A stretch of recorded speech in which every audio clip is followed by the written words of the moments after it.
Friends, आज की short analysis में हम डिस्कस करेंगे करूर वीआईसीआई बैंक के स्टॉक के ऊपर।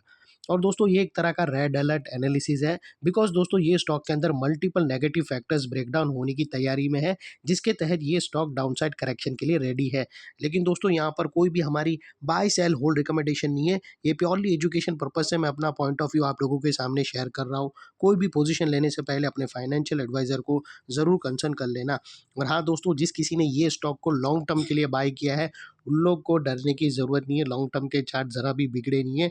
यहाँ पर शॉर्ट टर्म करेक्शन आ रहा है तकरीबन 12 से 14% का। उसके बाद दोस्तों यहाँ पर रिवर्सल आ सकता है, क्योंकि फिर वो एक इम्पॉर्टेंट सपोर्ट के पास आएगा, जिसके ऊपर आज मैं एनालिसिस में डिस्कस करूँगा। वो लेवल के ऊपर जहाँ पर ये एक बहुत बड़ा इंपॉर्टेंट सपोर्ट रहेगा, और वहाँ से एक बाइंग भी आ सकती है लेटर ऑन, अगर बाई साइड का रिवर्सल आया तो। और दोस्तों यहाँ पर अगर आप देखो तो ये वो बॉटम थी जहाँ से स्टॉक के अंदर एक अपसाइड बाउंस बना था, एक अपर स्लोपिंग पैरेलल चैनल के थ्रू। और जब तक स्टॉक ये अपर स्लोपिंग पैरेलल चैनल में था, यहाँ पर कुछ हायर हाइज ट्रिगर हुए।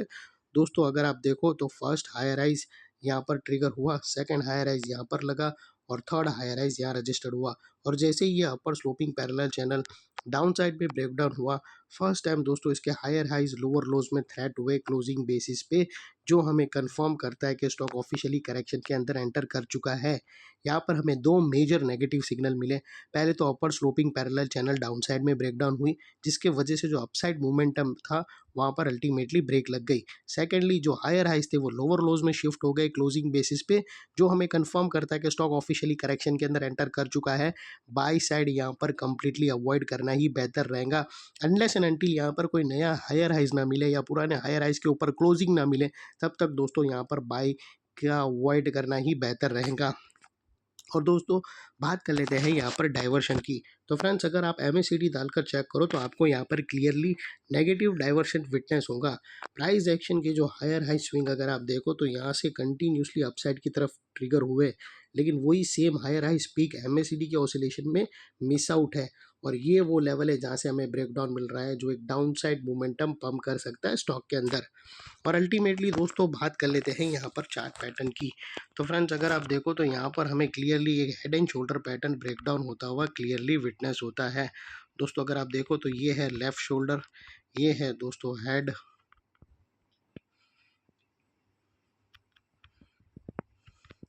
और दोस्तों ये है राइट शोल्डर।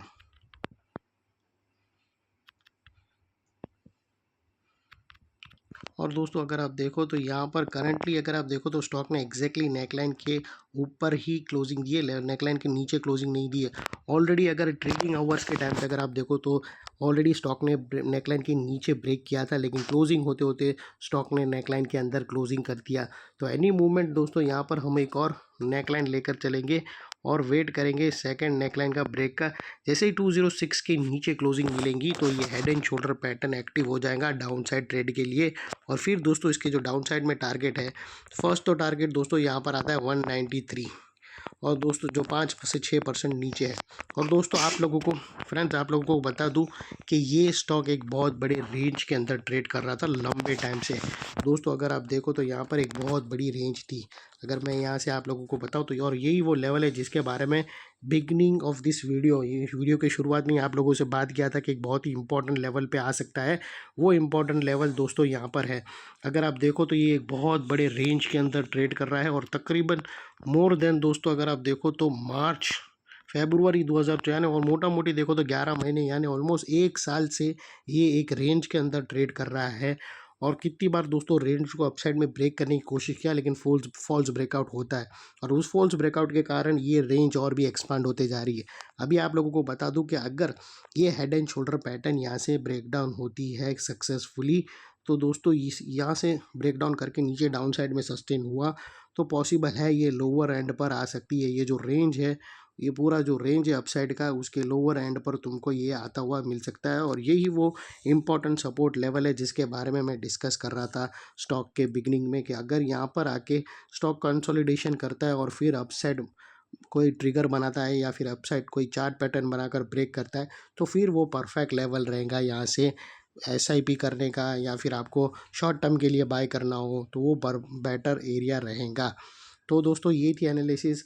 और फ्रेंड्स आप लोगों को एक और चीज़ बता दूं कि यहाँ पर नेकलाइन के पास जैसे ये नेकलाइन के दोनों नेकलाइन के नीचे क्लोजिंग मिलेंगी, फिर नेकलाइन की ये वाला एरिया बहुत ही इंपॉर्टेंट एरिया ट्रिगर हो जाएगा। और साथों साथ दोस्तों यहाँ पर ये पैरेलल चैनल की मिड रेंज भी इसी के पास आती है, तो ये बहुत ही इंपॉर्टेंट लेवल है। ये ब्रेक होते ही दोस्तों ये एक इम्पॉर्टेंट रेजिस्टेंस में टर्न हो जाएगा। अब टिल नाउ अभी तक ये एक इम्पॉर्टेंट सपोर्ट है, जैसे ये ब्रेक होगा ये इम्पॉर्टेंट रेजिस्टेंस में ट्रिगर हो जाएगा, बिकॉज मल्टीपल नेगेटिव फैक्टर्स यहाँ पर एक्शन में आते हुए मिल रहे हैं। यही एरिया पे दोस्तों upper sloping parallel channel down side में ब्रेकडाउन हुई, हायर हाइज हमें लोअर लोज में शिफ्ट होते हुए मिले। यहाँ पर ही दोस्तों हमें clear negative diversion price action और एमएससीडी के थ्रू मिला। और यहाँ पर ही दोस्तों negative chart pattern head and shoulder pattern भी ब्रेकडाउन होते हुए मिली। तो वो लिहाज से दोस्तों ये एरिया जो अभी तक एक सपोर्ट है वो अल्टीमेटली एक स्ट्रॉन्ग रेजिस्टेंस में टर्न हो जाएगा। और फिर दोस्तों इतने बड़े स्ट्रॉन्ग रेजिस्टेंस के ऊपर शॉर्ट सेलर लोगों का स्टॉप लॉस रहेगा जो आसानी से ट्रिगर नहीं होगा, और अगर हो जाता है तो वहाँ पर दोस्तों एक शॉर्ट कवरिंग देख सकते हैं। और वो लेवल दोस्तों ये जो राइट शोल्डर है उसके टॉप के ऊपर, यानी तकरीबन 230 के आसपास अगर क्लोजिंग मिलती है 225 या 230 के पास, तो यहाँ पर एक शॉर्ट कवरिंग आएंगी जो स्टॉक को फिर से ये जो रेंज है उसके अपर एंड पर पुश कर सकती है, जिसके चांसेस फिलहाल बहुत ही कम है। तो दोस्तों ये थी एनालिसिस। अच्छी लगे तो प्लीज़ चैनल को लाइक शेयर सब्सक्राइब ज़रूर करना फ्रेंड्स। Thank you. जय हिंद।